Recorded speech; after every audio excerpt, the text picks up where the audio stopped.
علیکم بسنتی کے عنوان پر سنت کے حوالے سے بات ہو رہی تھی۔ میں نے عرض کیا کہ کچھ سنتیں ایسی ہیں ان کا کرنا لازم نہیں ہے، ان پر عمل کرنا لازم نہیں ہے، لیکن محبت اور عشق میں بندہ کرتا ہے۔ حضرت عبداللہ ابن عمر رضی اللہ تعالیٰ عنہ یہ مکہ مکرمہ سے مدینہ منورہ جا رہے ہیں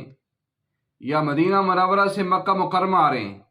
تو راستے میں ایک درخت آتا ہے، اس کے نیچے بیٹھ جاتے، لیٹتے، آرام کرتے۔ صحابہ نے پوچھا کہ آپ ہمیشہ جب مدینہ سے مکہ آتے ہیں، مکہ سے مدینہ جاتے تو اس درخت کے نیچے بیٹھتے ہیں، لیٹ جاتے ہیں، سوتے ہیں؟ تو حضرت عبداللہ ابن عمر فرماتے ہیں کہ میں نے رسول اللہ صلی اللہ علیہ وسلم کو دیکھا تھا سفر کے دوران، آپ صلی اللہ علیہ وسلم نے اس درخت کے نیچے آرام کیا تھا، اس لیے میں یہ آرام کر رہا ہوں۔ ابھی یہ آرام کرنا کوئی لازم نہیں ہے،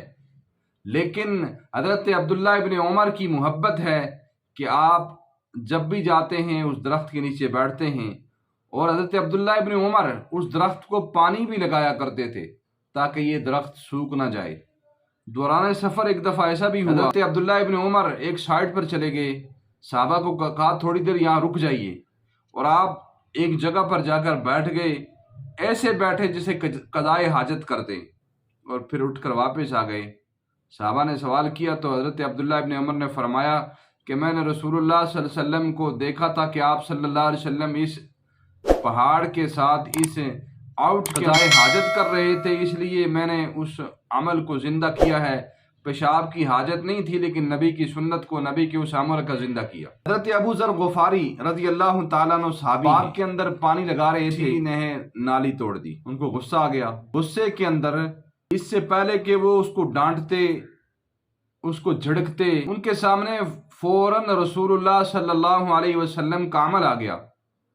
کہ آپ صلی اللہ علیہ وسلم نے فرمایا کہ تمہیں غصہ آ جائے تم کھڑے ہو، بیٹھ جاؤ، بیٹھے ہو لیٹ جاؤ۔ تو حضرت ابو ذر غفاری وہاں بیٹھ گئے،